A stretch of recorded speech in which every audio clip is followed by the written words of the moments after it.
Hello, everyone, and welcome to our February Talk Music webinar. We're so excited to be back, and we're excited for our guest tonight. Brother Daniel Bernard is with us, and there he is. And so we are so happy that you all are going to be joining us tonight. We kind of took a little bit break over the holidays and with our webinars, so we're excited to get started back here in February and with a new format, which we also are excited to see how this works with going Facebook Live and streaming our Talk Music webinar to Facebook. So we hope that a lot of you will be joining us. I see several that are already joining in now. And tonight's going to be very cool. We're going to talk about something that I think is very, very important. And Daniel and I were talking earlier in the last couple of days about the topic. And I think there's nobody better than to talk about this than him. I've definitely enjoyed playing with Daniel and being around him as a musician and a friend. And what he's going to talk about tonight is really, really cool. I think it will help a lot of people, and not just drummers. I think it will help everybody, all musicians and singers, and to hear his approach and just to hear from him tonight. So I'm going to go ahead and move out of the way here in just a few moments and let him take this and talk to us a little while. And also, those of you that are going to have questions or comments, of course, feel free to jot those down or type those in. And we'd love to hear from you if you have questions for Daniel and anything you want to ask him, like, hey, man, how do you do this? What do you think about this? Feel free to do that, and we'll definitely get your questions to Daniel and let him talk with you on that. So anyway, I'm going to move out of the way. Brother Daniel, take it away, and excited to hear what you have to say, and we'll come back with some questions and time for Q&A a little bit later. Awesome. Well, good evening, everybody. Excited to be here. Thankful for the opportunity. And I'll just say, if you want to just type in questions as I go, then Brother Hoffy can kind of filter through those, and we can get to those at the end. But he asked me tonight to speak about my approach to music from a drummer's perspective. But I think also maybe I can share some things as far as the way that we do things at our church, and I've approached things that will maybe be beneficial for everyone. So a little bit of context before I begin, as far as our band structure, because everyone's situation is unique. So just to kind of give you a perspective where I'm coming from, our band consists, we have a pretty large church band. To some, we have a small band, but we've got drums, bass, keys 1, keys 2, and then usually 1 or maybe 2 guitars. So, and then an acoustic as well. So we've got a pretty full and diverse band. But when it comes to learning a song, the first thing that I'm going to try to figure out and really lock in is the form, the structure.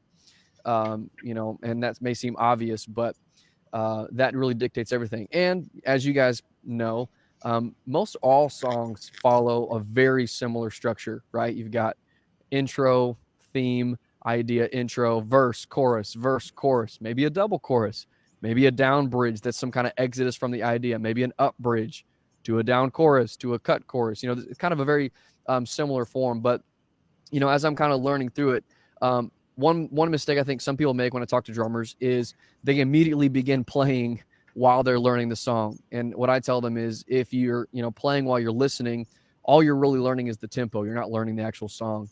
So what I'll do, if I'll actually chart out a song. So the biggest thing that I lock in first is kick patterns. How do the kick patterns develop over the song? I want to be able to play it exactly like the album. I want to be able to know exactly, where the kick is, where the kick patterns go, how do they develop? Again, because most all songs follow a similar format in the sense of kick patterns don't just change throughout the song. They usually build. So usually you have a verse kick pattern, then you have the chorus that adds a piece to that or something.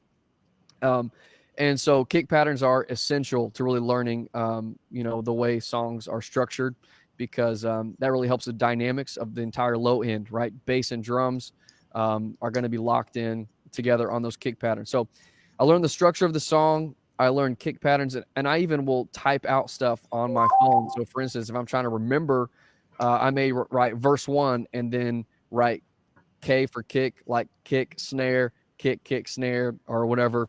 Kick, space, kick, snare. So I know that it's like boom, boom, got, boom, boom, boom. I can jog my memory if I'm trying to learn the song. Eventually, though, I walk away from the chart because I don't want to use it as a crutch. But learn the song exactly like the album lays it out. That's really the essential thing. And also learning the song as the album plays it is really important, because if you listen, again, 99% of all songs the bass player and the drummer are playing the exact same pattern. So bass and drums are locked in. So my kick patterns, me and the bass player are playing those together, like at all times. Perfect example is Lion and the Lamb by Leland. You go listen to the song. It's not a very complicated song, but there's this, the cut chorus or the opening chorus, the bass and kick drop in together and play this kind of sequence of hits, and they're exactly in sync. So that really, to me, kind of lays the foundation for what a tight band is going to sound like, is bass and drums. You guys lock in the patterns together. And then the next thing I want to do is I want to learn what everybody else is playing. And again, I'm not a keys player, so I'm not going to learn notes, but I am going to learn where the keys may be playing stuff, things that kind of fill out things a little more versus when they're playing pads, right? So bass and drums lock in, kick and bass patterns are together, but then I need to understand the registers, right? Bass and drums are your low registered. Keys can be either sometimes in your mid or high register. Guitars can share that space. So for me, it's, what role does the guitar play? If the guitars are all super rhythm, then maybe the bass and drums have more opportunity to come out. Whereas sometimes if it's a guitar driven song, I'm just going to lock in and play pocket and pretty much just stay there, not do anything. So really, with an understanding of what the keys are doing, what the guitars are doing, that gives me a sense of how much can I come out in this song? What kind of spots can I pick to play out? And then also that's where you begin to develop an idea of, how can you play off the other instruments, right? If you have no concept of what the keys are doing, where they're playing pads, how their hits are, what the transitions are, then how can you play a fill that's going to complement, that? And that may seem really rudimentary, but I would say, as one of the biggest things for me and Drew, our bass player, is we played together so long, I can hear when he's about to do a run, and I have a pretty good idea where he's going to land it. I know that he's playing something, he's going to carry it over the bar, so we're going to play and then push over the bar, so I can follow him on that. So again, the way I'm going to approach learning songs is the album first, like learn exactly what the album is playing. I want to play that verbatim. I want to play the album perfectly before I try to add anything from myself, because I think sometimes the difficulty is we just add in all the stuff we always play. Like if you're the person that says, man, all of these songs, I sound the same, I feel the same, then my first thing would be like, well, you're not really learning the album, because every album, different drummers have different patterns. They like to play around different phrasing. So the more you get accustomed to that, if you're listening to a Fred Hammond album with Calvin Rogers on drums, that's going to be a way different approach than a Israel album with Big Mike Clemens on drums. Guys play stuff totally different. So the approach is going to be completely different. So anyways, the more I can learn to hear the phrasing, that helps me to be creative in the same vein of the song. So what I mean by that is if I listen and I find that, the drummer is constantly doing like a snare push on his fills, then I can know, hey, if I want to be creative and add my own stuff, maybe incorporate that phrase in there, and then it'll keep the song sounding congruent. Because if you find yourself feeling like you're in a rut and all the songs sound the same, then what you're probably doing is just grabbing your 5 favorite fills and superimposing them on every song. So kind of in correlation with that, a couple of really incredible tools. If you're a drummer and you do not use or know anything about Ableton Live, I would say it is a software that can be a game changer for you. Ableton is a program, if you don't know, that you can basically download a song, solo out each part, and slow that down. So you can literally go download an Israel track, solo the drums, and slow them down to half speed, where you are listening to the drummer from the album play the song at half speed by himself. So it's an incredible tool that you can learn. It is an investment, but there's an intro version that's $99. There's even a free trial version you can download. So if you're a drummer, there's also a lot of just apps out there that can help you slow down the tempo. Even in GarageBand, you can warp different things in Logic. But I would say invest in a tool that can help you break down songs. If you're a drummer and you can say, hey man, this sounds great, all this stuff is great, but I'm just not at that level, I can't play this stuff the way you play it, so what am I supposed to do? I would say the approach is still the same. The biggest thing for you is learn the kick patterns, learn your kick patterns, and then understand where the fills are, even down to counting, hey, this fill comes in on 2, 1, 2, 3, 4, 1, 2. That's where the fill's going to come in. And then if you have to replace it with something, a simplified version of your own fill, that's great. But at least you can keep the phrasing the same, and then the kick patterns know the same. So I would say for beginners or people that are just getting into songs, learn the form, know the songs, and also be really comfortable with the patterns that are being played, because I've worked with people before that they just learned the song like a linear structure. Well, then if you mess up, they don't know where they're at in the song. They're like, I messed up and I have no idea what to do. I just have a brain freeze now. Whereas if I know this is the verse kick pattern, this is the chorus kick pattern, if I want to add something to this is the bridge kick pattern, then if I get messed up, I can just reset at the next section versus trying to learn the whole song all the way through. Then when you get off, you don't know where to pick back up. So that's what I would say. Learn the form, but also be really comfortable with each individual part and what's coming up next. So that's kind of like in a nutshell, kind of the way that I approach learning songs. It starts with the album. Before I try to put in any of my own flavor or ideas, I want to be able to play and learn the album version perfectly. That way I can lock in with the bass player. There's no questions. We can come in and play it perfectly together. And then if he adds some stuff, then, then I can play off that. But he knows what to expect. I know what to expect. The rest of the band knows what to expect. So our whole band basically comes in and knows, hey, we're going to start. Our bass line is going to be the album sequence, the album placements. And then if we want to add stuff, we'll go from there. But that gives us kind of a base to start with. So anyways, that's kind of just a cursory overview of the way that as a drummer, I'm going to approach and work on songs from a bird's eye view standpoint. All right, Daniel, very, very good. I love that. In fact, a couple things you said I wrote down. Kick patterns are huge, and know your fills. Know your fill patterns, and I think too. One thing you mentioned I want to bring up, and if you have questions for Daniel, go ahead and type those in. The other thing I wanted to mention to you was you're talking about approaching songs and learning a song, like the original. Can you kind of elaborate on that in terms of like how a church music program would approach songs in general? Would you say this something similar, or how would you tell someone? How would you advise them in terms of a church music program approaching a set list? Yeah, so this is a conversation that I have a lot about the kind of the way that people approach, just operating their songs and what they do. And so I'll give you kind of what we do here. And really, honestly, a lot of times the conversation, the two spectrums are doing the song in a canned fashion that this is exactly what's going to happen. But sometimes that gets pitched against the idea of being spirit-led, following an order, feeling the room, feeling the crowd, giving the freedom. So, people don't like the idea of a soundtrack because it locks you in. Again, where Ableton Live is a software that you can jump from section to section in time whenever you want to. It's a great tool and resource. But just what we do is every song we plan to, or our beginning idea, the format we say is we're going to play the song through in the album order first. So, and then if we want to go back into it or flow or continue, or the leader wants to give signs, we're always going to play the album order first, and then we'll go back into it and we decide kind of a re-entry point. Now, the way we do it, we kind of build our songs in sets, kind of in groups. So a lot of times we'll build it with the anticipation. We're going to sing the first song, say the opening song of the service. We're going to sing that through.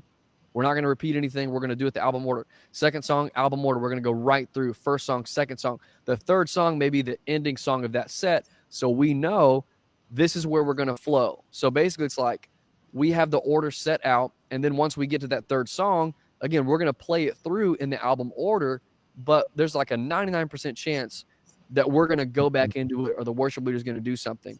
Now, whether you do this song by song or, an entire set, this is kind of the reasoning behind it for us is if the expectation is we're just going to give signs, then from a musician standpoint, the difficulty is sometimes the idea can be there's not necessarily a plan. So as a musician, my transition from verse 1 to chorus may be totally different than verse 2 to chorus. Sometimes there's like an extended pre-chorus, right, where you double up, or the dynamics are different. So for me, think about it like this too. Every time you give a sign, there's like a sliver of a chance for a misfire or a miscalculation or missing the dynamics, or maybe there's a build that happens, 4 measures we change if we're going to bridge versus chorus. But if the worship leader waits until the very last moment, then again there's a moment there that can be messed up. So nothing against giving signs, but what we do is we say this is our starting point. The starting point is we're going to do the album order first. Then if the song is going, because in my opinion, the way songs are written, there's a good dynamic flow. Usually there's good hills and valleys. And then if you want to sing the chorus 12 times in a row, again, in my opinion, one idea would be go ahead and sing the song all the way through as it was written, and then jump back into the chorus, and then you can go from there. Because at least for us, what it does is it gives our musicians at least an expectation of this is the way to learn it. And so we know without a shadow of a doubt, I can nail this sequence. I can lock in this, and I know it's going to be perfect. There's no questions. I'm not worried about it. And then if the Spirit is moving, then we can flow. So we have a plan versus coming in saying there's not necessarily any plan for the order. We're just going to do this. Or the idea, the concept, it's going to be different every time we sing it. There's no plan. Right. So again, nothing against giving signs, but our thing is this is the starting point every time. Sing the song through, then let's jump back into it. So as a drummer, it helps me because I know my dynamics. I know where it's going to go. And then chances are, if we come back into it, we're not ever going to drop way back down. The dynamics are going to be like from the second chorus. Maybe we wouldn't go back to the first chorus where it's totally out. We're going to kind of pick back up in the second chorus or the up bridge. So again, that's just an idea. That's kind of what we do is we begin with the album order first and then give signs as needed. Because for us, it's like maybe 50% of the time we have the idea that, wow, this song's really going, we need to go. And then 50% of the time it's like, okay, this song did what it needed to do. We're going to go on to the next song. So that's kind of the way we approach, executing songs. That's a good way to look at it. I think, of course, probably every church does it differently and has a different philosophy on it. As I understand, that's just how that works. In fact, we a lot of times we will stick pretty close to the original order, except for I know sometimes in my experience, we will a lot of times shave off like a long intro or a long outro where it's just music for a long, long time.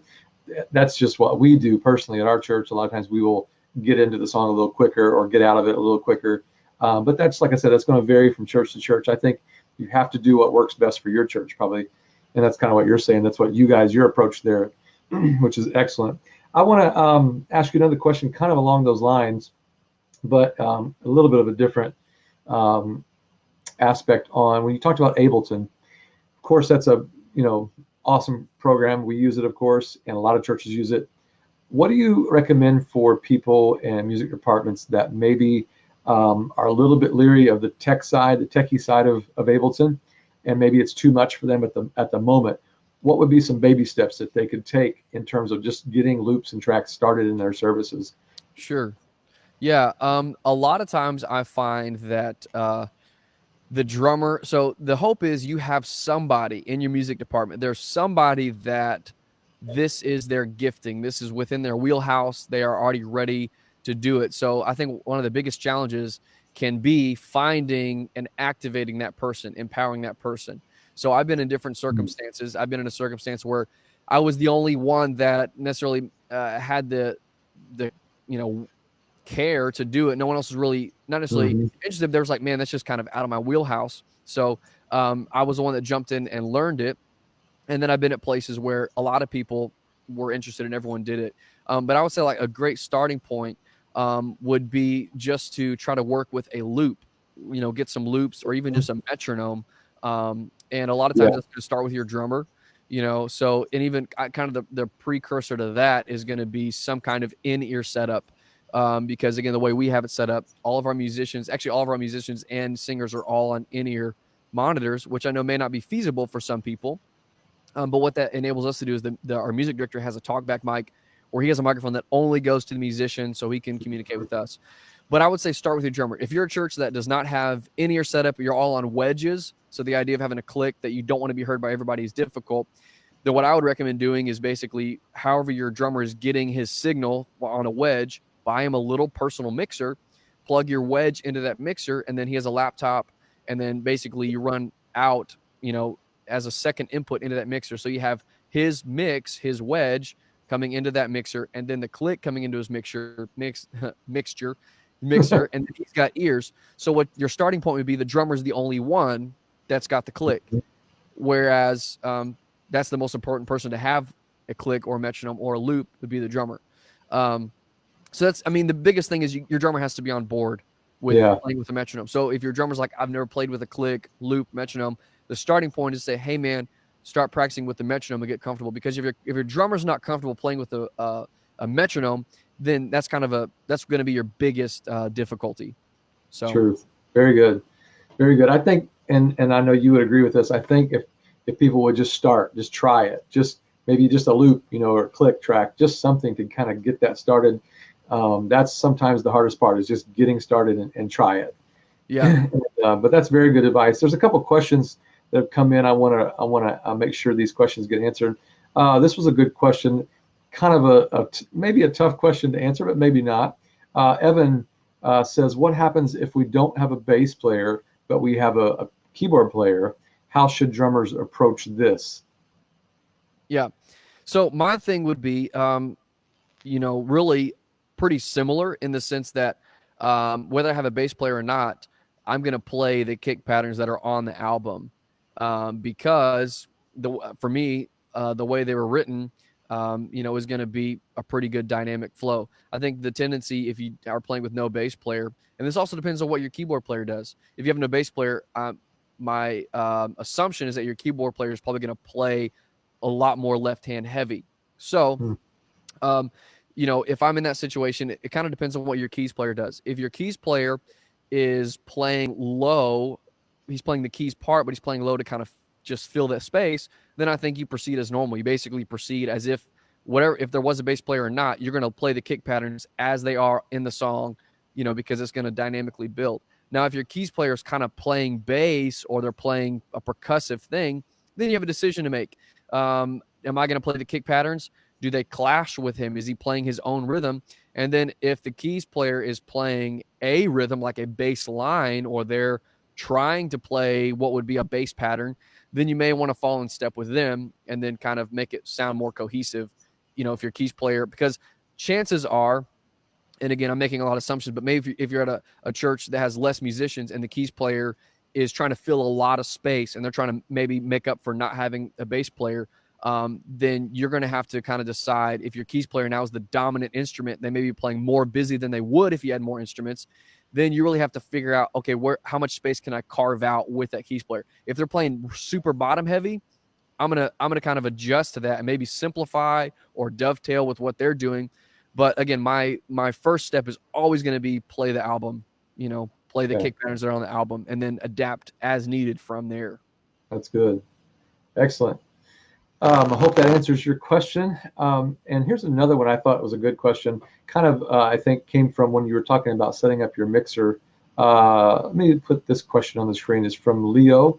And he said, I'm just starting to set up my own personal mixer to put a click in my ear, mix with monitor stuff church has. Not sure if that's a wedge. He said, what is a wedge? Could you explain that, Daniel?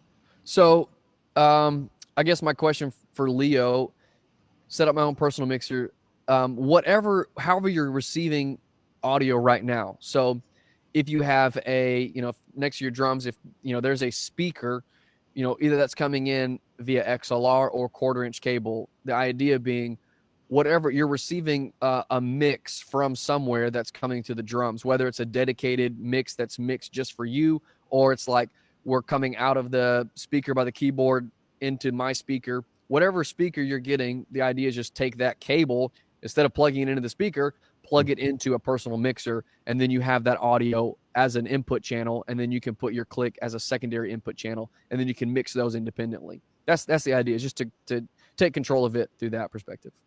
Cool. Very good. There's a question from Jonathan Stevens. He says, what do you, let me put his on here. What do you do with throwback songs that maybe don't have an original recording? That's a good question. Don't have an original recording. Then the idea is we'll try to find a reference, right? We'll literally try to find, somebody that's done it before. But what we do in our specific case, if that's, say if there's, we pretty much play background tracks with everything. We have stems. So we'll, a lot of songs that have like strings or, horns or things that we obviously don't have live. If not, then we'll make our own. So we'll go through and kind of make our own track. Now I know that's a unique case, and that's for a lot of people that don't have the ability to do that or the option. I would say, first of all, just try to find a reference that's at least a starting point. If not, then make one. Just even if it's recording on your phone, the idea is just to make an order, have some kind of standardized order. So for us, standardization is like the king for us. So we record, for us, we use Planning Center, whole other conversation, I know, but we post all of our vocal parts. So for instance, we post the alto, soprano and tenor part for the song for the singers with the album order. So say if you guys amend your order, we don't like to do long outros, we don't like to do interludes, just even if it's as simple as recording on your phone a keyboard part that just gets the form, just create some standardized way, or find a reference that is on YouTube that somebody sang it at something, and at least you have a starting point to go from. Good. There's a lot of questions coming in. I don't know if we'll be able to keep up with all of them, Daniel, but we'll kind of choose some of these. This is a good question from Sergio, and he says, what would you do if your set was changed last minute? How would you adapt to that? Yeah, I think that's a tough one. Yeah. Could be. So if you don't follow this guy on YouTube, go follow him. He's an incredible drummer, great guy. Super quick plug for Sergio. Makes his own sticks, killing the game. So last minute set changes. So this happens a lot. So again, just a little bit of context. For whatever reason, I get a lot of the "my guy couldn't make it" calls. So and I get that. So now if it's literally last minute, as in, you get there and you're about to play it last minute. But I would say the biggest thing is just get on the same page. What I'll do literally is, so bass and drums, my number one thing is me and the bass player have to be on the same page. So what I'll do with him is we'll literally, before we're about to play, I'll go back and I'll pat through patterns. Hey, the verse, I'm playing boom, boom, boom. You like that? Okay, cool. And the chorus, I'm going boom, boom, boom, don't. Right? Are you cool with that? Cool. All right, we'll lock that in. So I'm going to lock in my kick patterns. That's number one, is got to be kick patterns.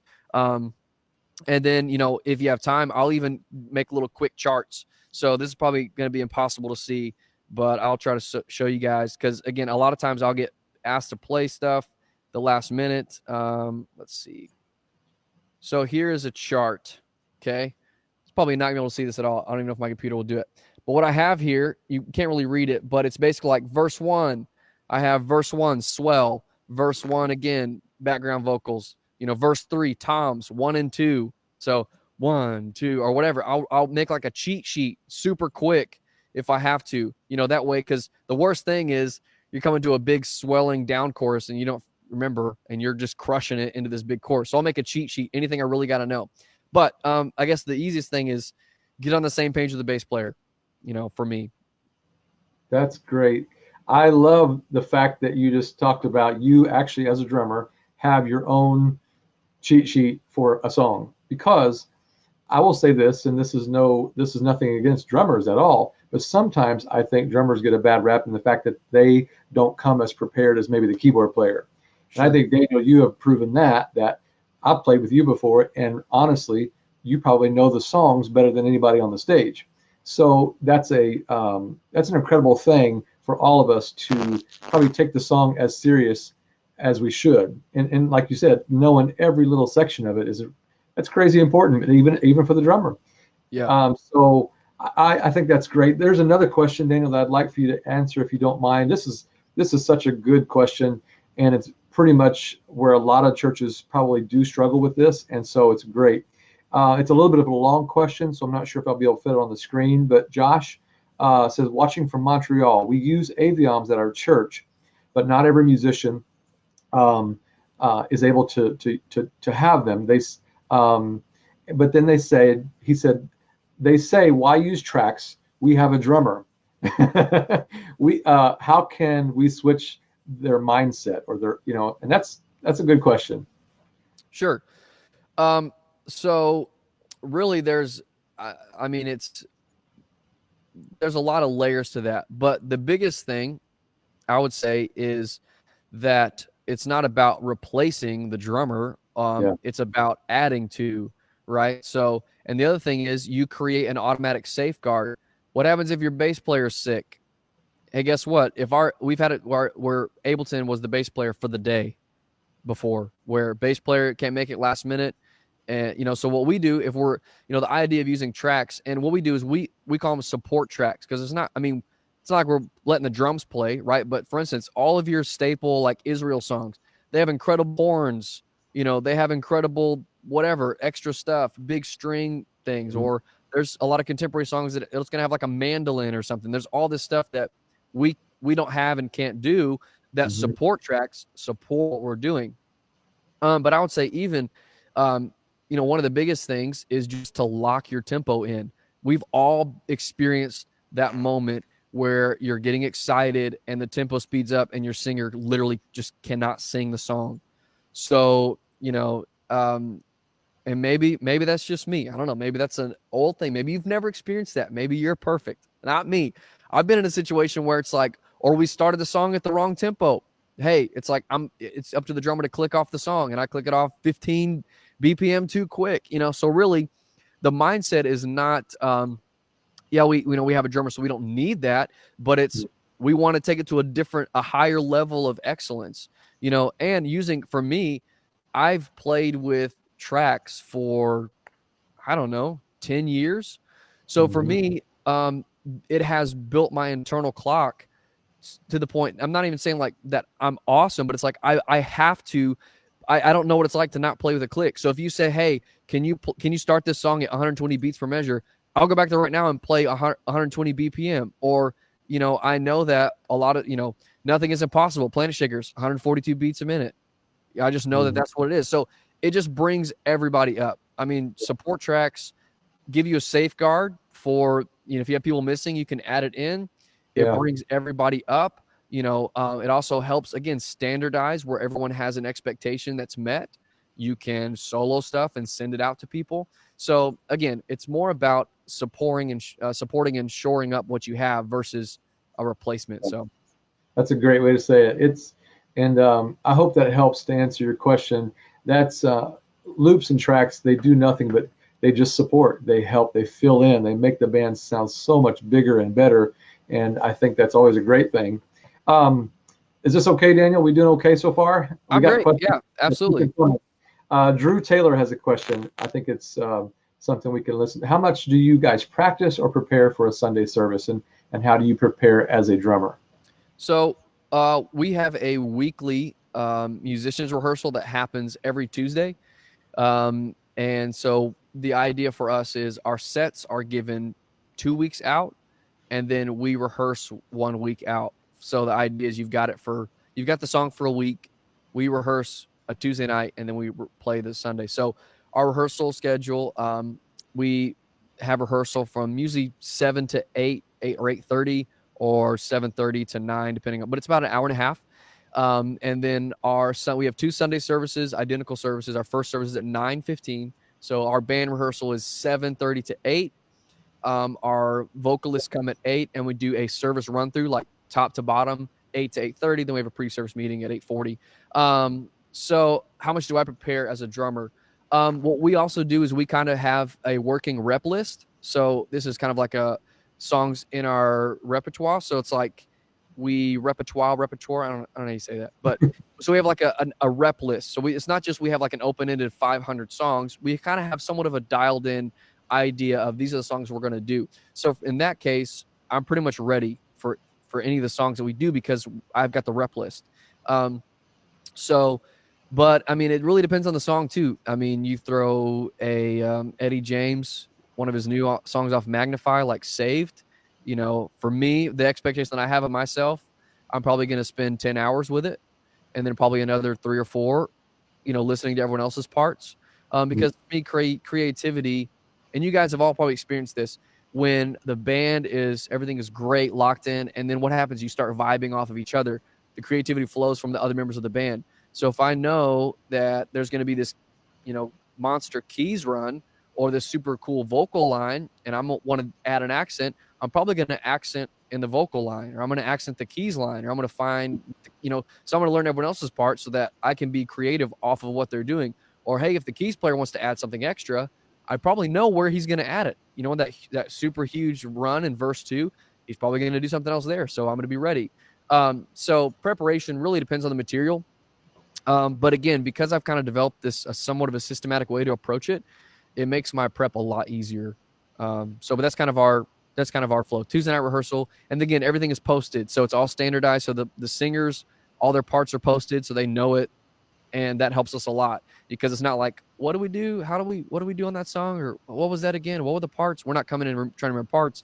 It's all standardized. Excellent.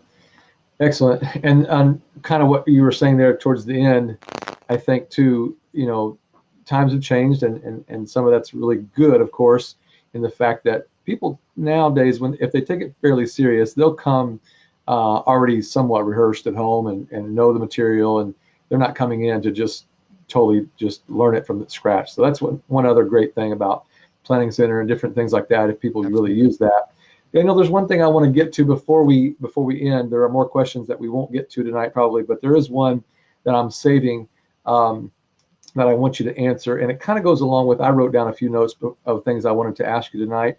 And one was, I teased you the other day when I texted you, and I said, one of the things that I think about when I think about you is the fact that you wear about 14 different hats, and you seem to somehow do everything with excellence, which I've always loved about you, and the fact that you really try to do everything that you do very, very well.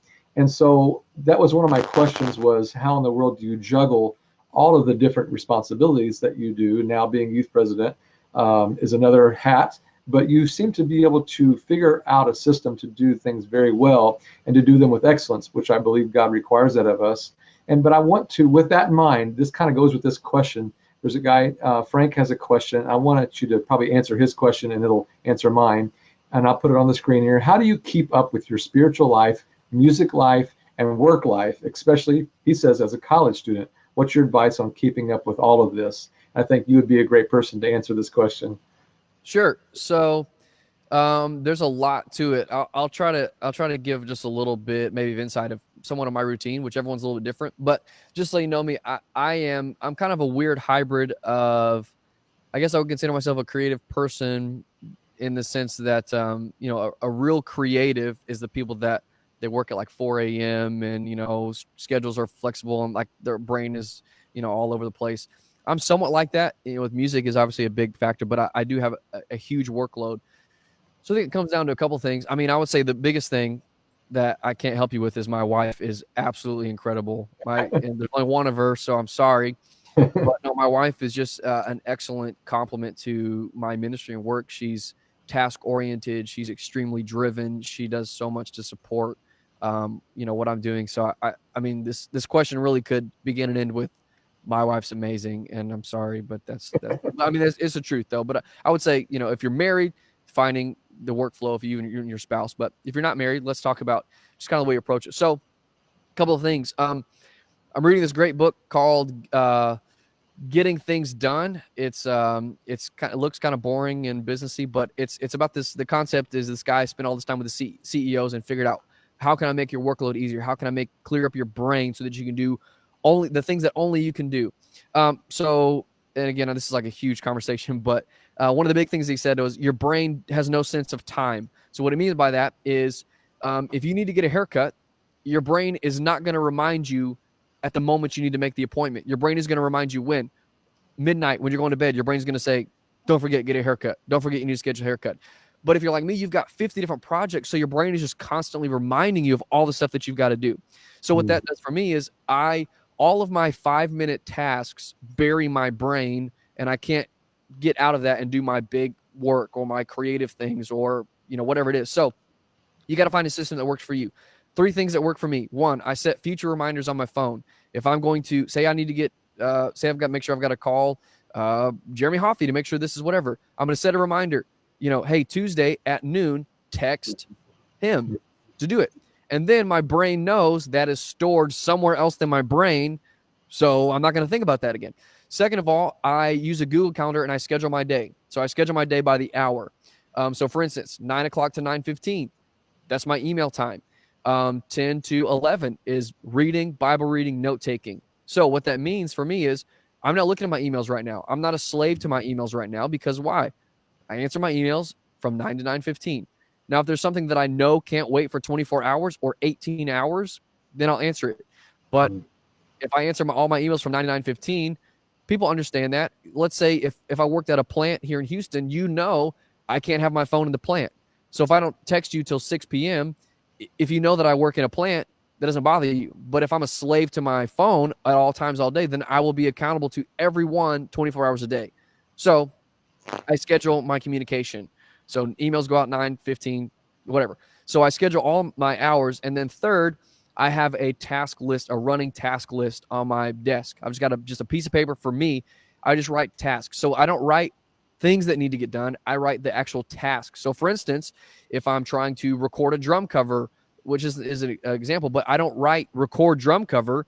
That doesn't help me. I write select song today, write chart. So anyway, so I have to do tasks, because otherwise my brain's going to just keep thinking about it. So I guess the biggest thing I would say for me is you have to find a way to offload things from your brain so that your brain is not reminding you of 10 million things during the day. So then when I get to my student ministry series creating thing, that 2-hour block in the day, then that's all I'm thinking about. I'm not worried about my emails. I'm not looking at my phone. I'm not thinking about drum stuff. I'm not worried about whatever. And then I know that on Thursday is my district student ministry day. So if I get an email, if it's pertinent, yeah, but my team knows Thursday, that's my day for that. So I don't know if that helps at all, but really it's because I'm not a scheduled by the hour person, but I've made myself operate that way because I'm so much more efficient. And the biggest thing is the concept that for me, burnout is all about brain load. Everything that's on my brain, I've got to offload that in a systematic way. So I know that maybe it's super philosophical. I don't know if that helps your question, but that's kind of the way I operate. Cool. Well, I think it's good to hear different people's approaches and how they handle things, how they handle responsibilities, and we all have them. We all have different things we juggle in life, and I just think it's really cool to hear how you said that and compartmentalize that. I think it's helpful. We will not get to all the questions tonight because we don't want to go super long. I hate that because I love, these are great questions. In fact, some of you are answering each other's questions, which I really appreciate that. That's very nice to just to go in the thread there and answer some of the other questions that have been asked tonight. But this has been awesome. Brother Daniel, thank you for taking time to be with us tonight. I really think this has helped some people. I think it's always good for us as apostolics to get on just to share our ideas and our thoughts and how we approach things. And I thought tonight that just people hearing how you approach your songs and how you think about them. Like I said, I didn't want to throw drummers under the bus at all, but I just have always kind of thought of you as like a different level of a drummer because you come so prepared and you know that song inside and out. And I think if all of us did that, every musician did that, what an amazing experience that would be, you know. So I always say this, I'm like, I don't want to be the weakest link on the stage. I want to know my stuff, you know. So, and I think that's, if we all felt like that and all thought that, it would be great. So if we can encourage, if Daniel could encourage anybody this Sunday, go in this Sunday more prepared than you've ever been. Is that a good way to think of it? Yeah, absolutely. And there's one thing I was going to add, a question that I literally get all the time. Yeah. We're trying to wrap up, but I get asked all the time about I want to play for this. How can I get that opportunity? Or what is it that you've been able to do? And so just super quick, if I can just succinctly, and I can't see the questions, so I'm not sure exactly what all has been asked, but that question, if you are a musician or you're trying to, how can I get more exposure? How can I kind of play, all these kind of things, or what's the next level? I would say one, like ability, musicianship is like the kind of the gateway. Like that's kind of the starting point. Cause there's guys out there that are way better than me that I got calls to play different things. Like ability, yes, be an incredible drummer, be an incredible keys player, whatever. But really, I think the decisions, and you can probably speak to this, the decision is rarely about who's the best drummer, because there's all these people out there. A couple of things. First of all, this sounds funny, but be someone that's enjoyable to be around. Yeah. Like because the biggest thing is people, when you get around like a general conference type setting or these things with musicians, it's just a lot of hanging out, and it's just a ton of work. It's just in spending time together, and it's just a lot of work. So that, I mean, be enjoyable to be around, do all the intangibles, be punctual, be dependable, know your stuff. That's obviously the biggest thing. And, knowing the material. If you don't know the material, no matter how good you are, nobody wants to use you. And so like my first kind of the name, I guess you could say, is I wasn't like everyone's first choice when I first really kind of started playing bigger things. I was the second guy. I was the, oh my word, we're in a pinch. What do we do? Hey, call Daniel. He'll come. He'll learn the stuff, and it'll be okay. Right? I'm not even that I'm anyone's favorite drummer. Everyone's got their guy, but I kind of started playing stuff because I was like the second call. Like, we can use him, and he'll be great. He'll know the stuff. But then also find ways to bring more to the table. So for me, it was like I want to be able to create loops. So guess what? If I'm playing a service or something, even if there's no communication, I'm going to come with loops for every song that we're doing. Or if I've got the Ableton tracks, I'm going to come with tracks ready. So I was like, you know what, being able to add loops and play stuff, I want to be able to do that. Or if they're like, hey, who wants to MD? I may not be able to throw numbers to everyone, but I'll say, I'll MD, I'll walk you through the song. And that way, there's been situations with Brother Hafi even where they show up and they're like, oh man, actually something happened. There's not a track to this. What are we going to do? Even on a place like a general conference, things happen, or there's no track, or someone was supposed to do it and there's all these variables. But if I come up and say, hey, that's fine, I've got a loop, you want me to just play the loop? Sure. And so always for me, it's like, what other things can I bring to the table? Again, that may be intangible things, but that they know, man, he's dependable. He's going to be good, but everyone's good. Right. Like everybody's good. There, you get good. That's great. I'm not the best drummer. Like go on YouTube and type in drummer and you'll find 12-year-olds that are blazing, but it's not about, it's all about relationship. It's about spirit, having a humble spirit, being enjoyable, be around, being a contributor in more ways than just playing. And I think those are some of the biggest things. And so what I would say is, if you want to get heard, and you don't have an Instagram account, or, put stuff out there. People, if they don't know where you're at, then that's great. But then also just be the best servant where you're at, because those conversations are the first ones you're going to have. Guess what? If someone wants to use you on like a higher level, who they're going to call? Your pastor, your music director. Find someone that is good, that knows you. And if those people don't have anything good to say about you, then you're never going to get past your local serving position. So anyways, that's just a question I get routinely, and I thought I would kind of speak into that. So that's very good. That could be its whole session there, basically.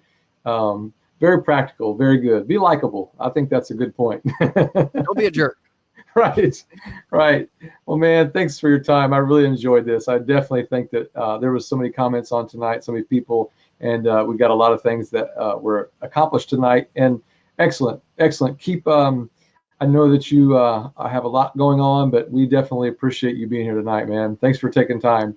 Absolutely. And thank all of you for being with us tonight. We are excited to start this new format, and Daniel kicked it off for us tonight on our very first month of streaming our Talk Music webinars. So next month we'll have another incredible guest on for March Talk Music, and we look forward to having you guys back. Daniel, have a great night. Absolutely. We'll see you later.